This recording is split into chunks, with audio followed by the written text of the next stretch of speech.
సంగారెడ్డి పట్టణం శ్రీ వైకుంఠపురం శ్రీ మహాలక్ష్మీ గోదా సమేత శ్రీ వెంకటేశ్వర స్వామివారి ఆలయంలో శనివారం వారోత్సవ పూజలను భక్తులు అత్యంత భక్తి శ్రద్ధలతో నిర్వహించారు. ఈ సందర్భంగా ఆలయ ప్రధాన అర్చకులు శ్రీమాన్ కందాడై వరదాచార్యుల వైదిక నిర్వహణలో వేద పండితుల వేద మంత్రోచ్చారణల మధ్య వేకువ జామున శ్రీ వెంకటేశ్వర స్వామివారి మూలమూర్తికి పంచామృతాలు, పలు రకాల పరిమళ భరిత ద్రవ్యాలు, పవిత్ర జలాలతో అభిషేకాలను శాస్త్రోక్తంగా జరిపారు.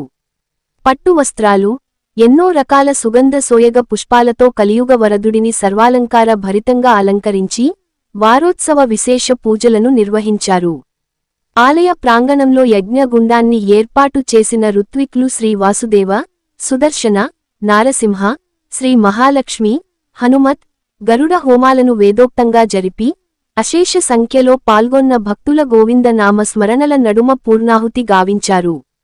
అనంతరం ఉభయ దేవేరులతో శ్రీవారిని పల్లకిపై వేంచేపు చేసిన అర్చక స్వాములు ఆలయ ప్రాంగణంలో పల్లకి సేవను ఘనంగా నిర్వహించారు.